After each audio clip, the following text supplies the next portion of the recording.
Doon muna tayo sa word na worship. Hallelujah.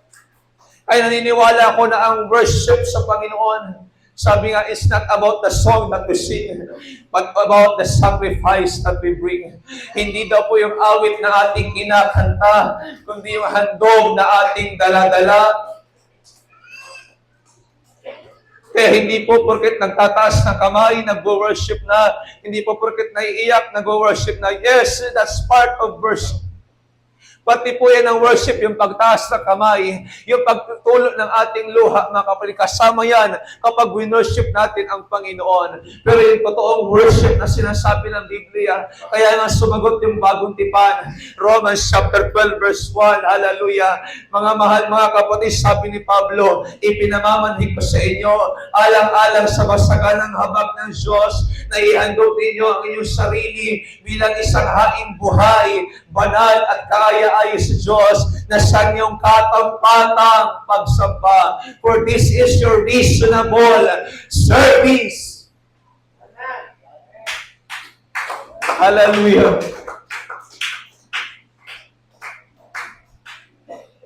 Yung hinihingi na sa atin ng Diyos na pagsamba, yung ating pagsunod, yung hinihingi na sa atin ng Diyos na paghahandog ngayon, hindi na hayop na pag-aalay, kundi yung ating sarili na. Yung ating buhay. Amen. Sabi, present your body as a living sacrifice, holy, acceptable to God. This is your reasonable service. Kaya muli, naniniwala po ako na yung worship sa Panginoon. Yung totoong worship, hindi emosyon, kundi ang ating totoong paglilingkod, pananampalataya at pagsunod sa Panginoon, mga kapatid. Yun po yung totoong worship sa Diyos. Yun yung worship na talagang kinalulugdan ng Panginoon sa ating pong buhay. Na meron tayong ihahandog sa Kanya. Na meron tayong iaalay sa Kanya. Yung bang maaring dumating ka na sa punto na ito na napakabigat ng circumstansya, napakabigat ng pagsubok, pero tinataas mo pa rin yung kamay mo. That's the true worship. Yung kahit wala kang pinansyal, kahit wala ka pang assurance doon sa pangako ng Panginoon, wala ka pang natatanaw doon sa ipinangako sa iyo ng Diyos, yet nagtataas ka ng kamay, yet nagsasabi ka, Lord, pupurihin kita, sasambahin kita, luluwalhatiin kita, itataas kita sa aking buhay. Doon makikita ng Diyos yung totoong worship. Doon makikita ng Diyos yung tunay na pagsamba. Doon makikita ng Diyos yung totoong pagsamba. Hindi lang naman nakataas yung kamay, kundi nakabukas yung puso na, Lord, I'm willing ako purihin ka, willing ako sambahin ka, willing ako sundin ka. Hirap man ako ngayon, may pagsubok man ako ngayon, may problema man ako ngayon, but I am willing.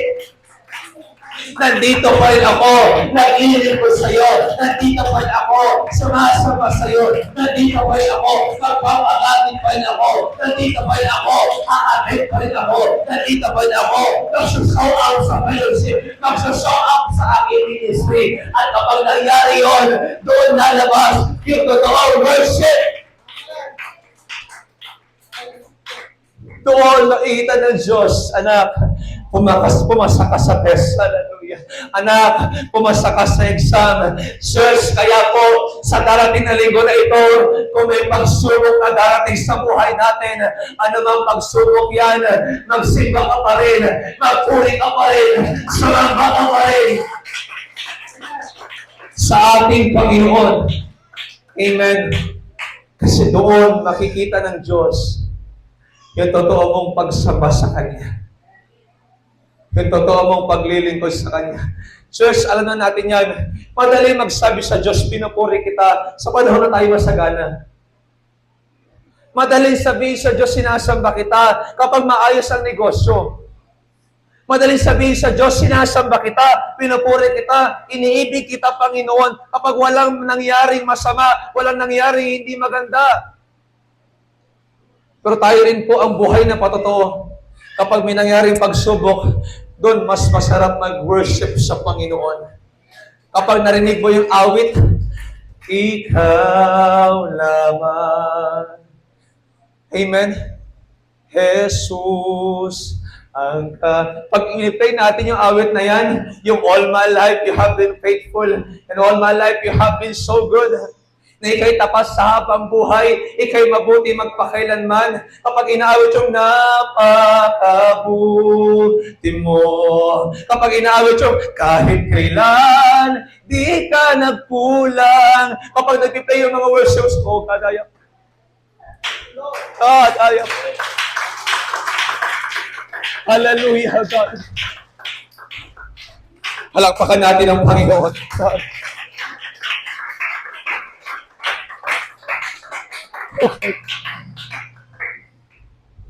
Pag piniplay yung mga hawit na yun, hindi mo mamamalay sa sarili mo, nakaluhod ka na. Hindi mo mamamalay sa sarili mo, nakataas yung kamay mo. Hindi mo mamamalay sa sarili mo, tumutupi na luha mo. Pero hirap ka mag-worship. Hirap kang iakbang yung itaas yung kamay. Alam natin yun, hirap ka eh. Pero pag tumugtog na yung worship song, as sinamahan ng presensya ng Diyos, kahit hirap ka, kaya mo eh.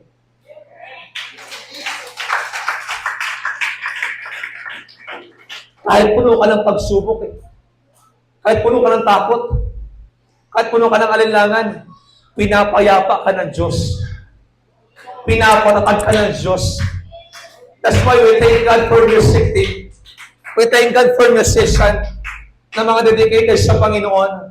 Salamat sa mga music team, sa mga musician na nagde-devotion, na nagde-devote ng sarili bago umarap sa Panginoon, bago gamitin, na umusap sa Diyos, Lord, katagpuin mo ako, gawin mo kong instrument, Panginoon, gawin mo kong pagpapala, na maging channel ako ng blessing sa congregation, para pag pinuri ka namin, Panginoon, mag-overflow yung presence mo. Amen. Pwede ba natin palakpakan ng Panginoon for this church? For the beautiful instrument that we have and talented musicians na meron tayo. Glory to Jesus. Again, palakpakan natin ng Panginoon. Hallelujah.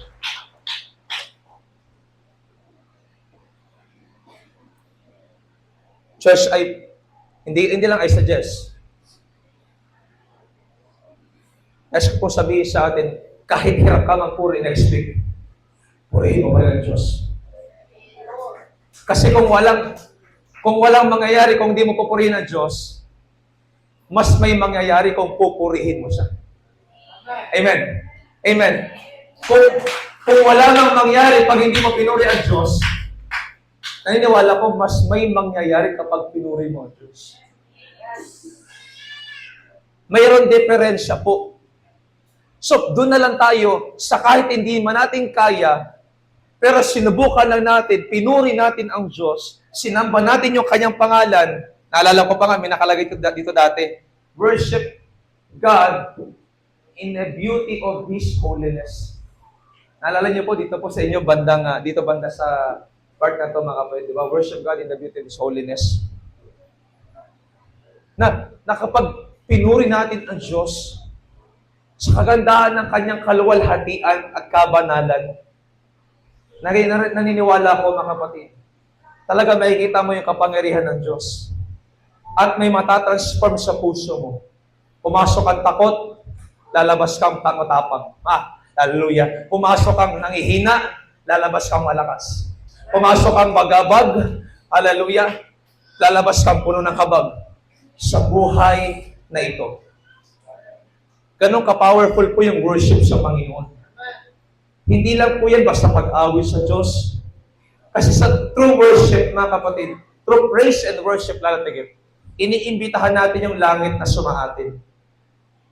Iniimbitahan natin yung Espiritu Santo ng Diyos na siyang sumaatin. Kaya nga sa worship natin as Pentecostal, mga kapatid, salamat sa Diyos, nandito ang presensya ng Diyos. Hallelujah. So, hindi po emotion ang magiging foundation natin sa worship sa Panginoon. Kung emotion, mahirap po magpuri sa Diyos. Alam mo si Abraham po, yun yung motivation niya sa pagpupuri, sa pagsamba sa Diyos na kanyang sinasabi. Hindi siya makakapagpuri sa kanyang emosyon. Bakit? Alam ko may takot sa puso niya. Bilang tatay, maghahandog. Papatayin yung anak. May takot sa puso niya. Kaya hindi siya makakapag-worship ng buo sa Panginoon. Pero yung worship at tinutukoy niya dito, mga kapatid, at tinutukoy din ng Panginoon, mga kapatid, yung atin pong pagsunod sa ating Panginoon. Yung paglakad natin sa katwiran ng Diyos. Yung paglakad natin sa kalooban ng ating Panginoon, mga kapatid, na kahit may cost, kahit may pressure or price yung ating paglilingkod sa Panginoon, ay willing pa rin tayo na gawin ang kalooban ng Diyos, gawin ang plano ng Panginoon sa buhay natin, yung kanyang kagustuhan. Yun po yung totoong worship sa ating Panginoon. At kapag meron kang malalim na pananampalataya sa ating Panginoon, na kung sino siya sa buhay mo, at kung may revelation ka, may kapahayagan ka, kung sino yung Diyos sa buhay mo, naniniwala ko na magkakaroon ka ng totoong pagsamba sa ating Panginoon. Ng totoong pag-awit, ng totoong pagpupuri sa ating Panginoon. And ang sabi ng Genesis chapter 22 verse 5, sabi ni Abraham, dito na muna kayo, sabi niya sa mga alipin niya. Kami muna ng anak ko ang pupunta doon sa taas. At kami ay sasamba at pagbabalikan namin kayo. Yung namin, nausap na siya at si Isaac. Amen? Ulitin ko, sabi niya, babalikan namin kayo. Bakit niya sinabi na babalikan namin kayo? Di ba nga ihahandog yung bata? Amen, church? Di ba ihahandog yung anak? So, pag hinandog yung anak, papatayin. Pag tumagas yung dugo, wala ng buhay. Pero bakit may proclamation siya? Hallelujah. Bakit may declaration siya na sasamba kami at babalik kami? Ron, pakiredy yung 11 ng Hebrews chapter 17 to 19. Sumagot kasi ang bagong tipan. Kung bakit sinabi ni Abraham, mga kapatid, na sasamba kami at babalik kami. Hebrews 11, verse 17 to 19. Hebreo 11, talatang 17 hanggang 19. Sa pananampalataya, everybody read, sa pananampalataya na subukay si Abraham, ay inihandog si Isaac. Oo, siyang tumanggap na may galak ng mga pangako ay siyang naghandog sa kanyang bugtong na anak.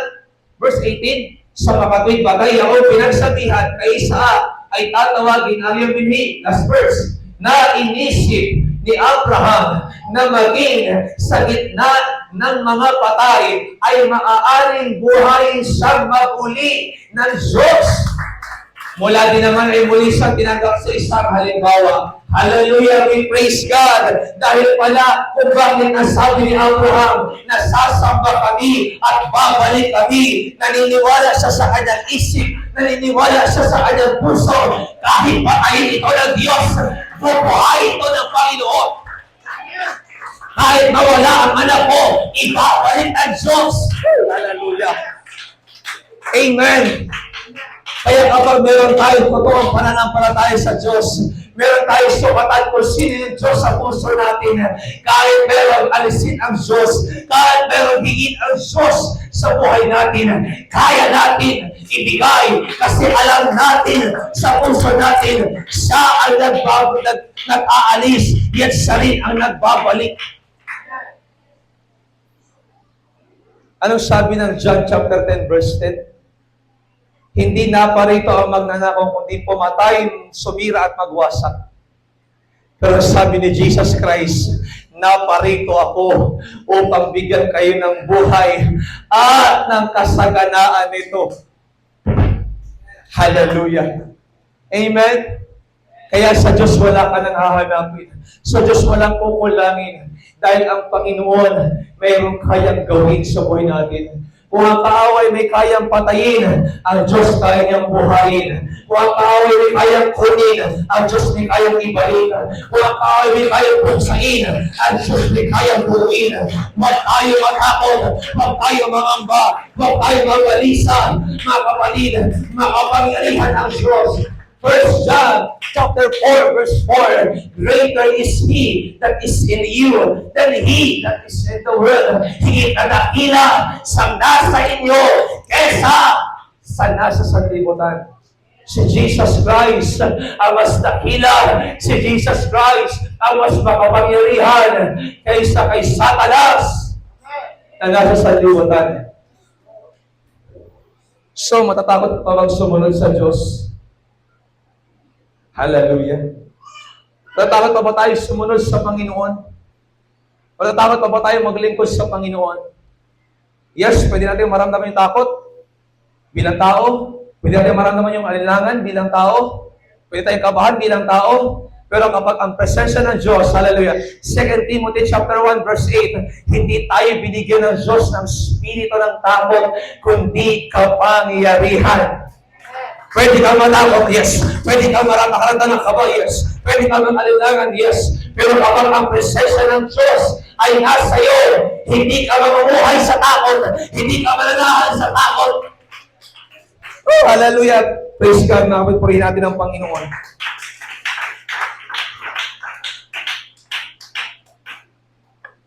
Amen. Everyone shout, praise the Lord. Kaya si Abraham nagkaroon ng motivation sa paglilingkod sa ating Panginoon dahil kilala niya ang Diyos na meron siya. Kilala mo ba ang Panginoon na pinaglilingkuran mo? Kilala mo lang ba siya sa pangalan? O kilala mo talaga siya dahil naranasan mo siya? Kaya yung pagsubok na isang kaulang, yung pagsubok sa buhay, yan yung moment at time para magpakilala talaga siya sa iyo. Paano ka nga naman bibigyan kung hindi ka mawawalan? Paano ka nga naman maniniwalang siyang nagpapagaling kung hindi ka magkakasakit? Paano ka nga naman maniniwalang siya ang provider kung hindi ka makakaranas ng kakapusan? Kung hindi ka makakaranas ng financial crisis? Sa mga pagsubok, church, hallelujah, sa mga problema sa buhay, sa nagpapakilala ang Diyos. Naalala niyo ba sa Exodus chapter 14, patawid sila ng Red Sea? Kung bakit may Red Sea, meron pang humahabol na hukbo ng Paraon. Ipapakilala kasi ng Diyos sa bayan Israel sa pamamagitan ni Moises kung sino ang Diyos na pinaglilingkuran nila. Kaya nga mga kapatid, nung nandun sila sa hangganan ng Red Sea, hinati ng Diyos yung dagat at nakatawid sila sa tuyong lupa. Sa ilog ng Jordan, sa Joshua chapter 6, nakatawid din sila sa tuyong lupa. Bagamat malakas yung agos ng ilog ng Jordan, pero nakatawid sila sa Joshua din, sa Jericho. Nung ikutin nila, actually 13 times. Kasi sabi ng Bible, mga kapatid, 7 days po nilang iikutin. Pero, since day 1 hanggang day 6, isang ikot lang, bawat araw. Pero sa ikapitong araw, 7 beses nilang iikutin. So, 7 plus 6, 13. 13 beses nilang inikot. At pag sabi ni Joshua, sumigaw na kayo, pag sigaw nila, bumagsak yung Jericho. So, pinakilala ng Panginoon sa kanila, sino ang Diyos sa buhay nila. Kung may kamag-anak tayo, may sakit, ipapakilala ng Diyos sa kanila kung sino si Jesus. Kung may pamilya tayo, dumadanas ng pagsubok ngayon, ipapakilala lang ng Diyos sa buhay nila kung sino yung Diyos na pinaglilingkuran natin, mga kapatid. Amen? Kung hinahamak ka nila, kung inuusig ka nila, kung pinagsasabihan ka nila na hindi maganda, dahil sa paglilingkod mo, magpapakilala ang Diyos sa kanila gamit ang problema. Magpapakilala ang Diyos sa kanila gamit ang pagsubok. Magpapakilala ang Diyos sa kanila gamit ang mga circumstances. Magpapakilala ang Diyos. At kapag nakilala nila ang Diyos, sasabihin nila, buhay pala ang Diyos na taga-FCJC. Buhay pala ang kapapagaling ng Diyos na nakapagabot na Diyos. Hindi kita pala dapat pusigin. Hindi pala kita dapat takutin. Hindi pala kita dapat sinisino. Dahil makapangyarihan pala ang Diyos na pinaglilingkuran mo. Amen? Nawa na buhayan tayo ngayong umaga. Susubukin ka lang, pero hindi ka pababayaan. Amen. Amen. Sabi ng kanta, di ba? Kailan pa iniwan ang Diyos? Come on. Kailan mo naranasan na sa ay wala? Anong sakit ang di niya pinagaling? As part, anong problema ang di niya binigyan ng katugunan? Sabi ng writer, verse ng chorus, hindi ba't wala? Amen? Hindi ba't wala? Wala siyang sakit na hindi pinagaling, wala siyang problema na hindi binigyan ng solusyon, walang pagsubok na hindi pinatagumpay ang Diyos. Ilang taon tayo nagbili ko sa Panginoon. Ganon din yung taon ng katapatan ng Diyos sa buhay natin. At hanggang bumalik ang Diyos, hindi magbabago ang kanyang kapangyarihan sa atin. Hindi magbabago ang katapatan ng Diyos sa buhay natin, mga kapatid. Pagtiwala ka lang. Sa Diyos kasi hindi mo na sasabihin lahat ng instruction. Kasi ang gusto niya nga, ma-exercise mo yung pananampalataya. Rod, pakiflash nga, Hebrews chapter 11 verse 1. This is the definition of faith, mga kapatid. Ito yung ibig sabihin ang pananampalataya ay siyang kapanatagan sa mga bagay na hinihintay, ang mga katiyakan, ang katunayan ng mga bagay na hindi nakikita. So kahit hindi mo pa nakikita, pero mayroon ka ng katunayan. Kahit hindi pa dumarating, hindi pa dumarating, wala pa diyan, pero may kapatagan ka sa puso mo.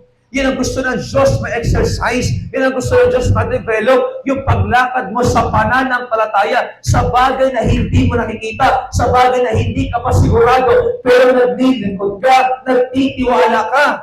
Kaya minsan, iti-delay mo na ng Diyos yung instruction. Medyo malabo mo na yung larawan, medyo malabo mo na yung litrato. Kaya, kasi ang gusto ng Diyos, sumunod ka sa Kanya kahit hindi pa malinaw. Amen? Imagine nyo ito, mga kapatid. Ito, malapit tayo tapos, mga kapatid. Kung sabihin na lahat ng Diyos yung pagdadaanan natin throughout this journey, naniniwala ko, mga kapatid, baka niya tayo sumunod talaga. Pero niloob ng Diyos, hindi mo na ipakita yung buong litrato o larawan ng mangyayari sa buhay natin hanggang mamatay tayo. Kasi ang gusto ng Diyos, mga kapatid, kahit hindi mo pa nakikita yung totoong litrato, susunod ka sa Kanya. Kasi sabi ng mga apostol, 2 Corinthians chapter 5, verse 7, for we walk by faith, not by sight. Sapagkat lumalakad kami sa pananampalataya, hindi sa mga bagay na nakikita. Yun yung ating paglilingkod. Iba sa tipikal na ginagawa ng sanlibutan, to see is to believe. Hindi tayo ganun, mga kapatid. Tayo, kahit wala pa tayo nakikita, lalakaran natin. Kaya ka, di ba, pag umatin tayo ng mga fellowship, sa mga prayer and fasting, talagang I admire, mga kapatid, yung mga kapatid natin, na kahit walang financial sa bahay, sige, fasting lang. Amen, Brother June? Kahit kapos sa financial, kahit may bayaran bukas, kahit merong payment sa Lunes ng microfinance, nandun pa rin sa fellowship, nandun pa rin sa prayer and fasting. Bakit? For we walk by faith, God will provide. For we walk by faith, God will restore. For we walk by faith, God will heal. Not by sight. Church, gusto ng Diyos na exercise natin yung ating worship. Kaya keep worshiping God. Wala man po rito lagi ang inyong pong pastor, si Bishop. Church, young people na nagtatay, keep worshiping God. Kahit hindi niya man po kayo mapuntahan sa oras ng problema, keep worshiping God. Kahit hindi mo niya po kayo mapuntahan sa dami ng kanyang trabaho, ginagawa ngayon sa ministry. Keep worshiping God. Naiintindihan ko yung kanyang ginagawa. And I'm sorry, bilang pastor ng iglesia, hindi natin lahat mapaluguran. Hindi natin lahat mapaglingkuran.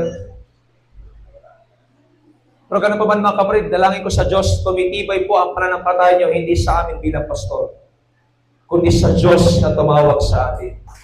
Sa Diyos na nagligtas sa atin. Amen. Keep worshiping God. Sabi ng Bisaya, bisag kalisod. Amen.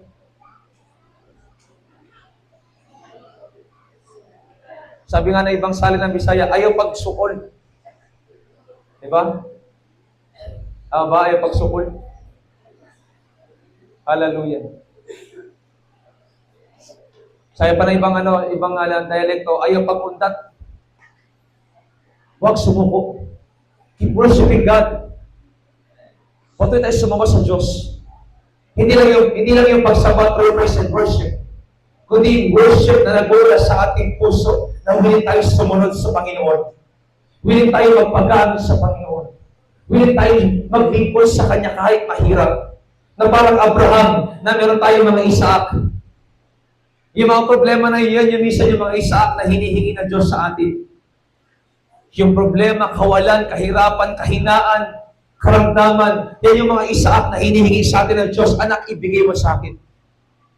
At nawa, willing tayo ibigay sa Panginoon dahil ang Diyos ay kayang magbigay na higit pa sa bagay na meron tayo. Amen. Ano yung mga Isaac na meron tayo ngayon? Yan ba'y kawalan? Yan ba'y kahinaan? Yan ba'y karamdaman? Yan ba'y pagsubok o problema? Yan ba'y anak mo na sakit sa ulo? Ibigay mo sa Panginoon as worship. Tayo tumayo mga kapatid. Hinihiling ko po, sige po, tabi niyo po yung mga upuan. Samantalang natin yung pagkataon, lapit tayo sa Panginoon.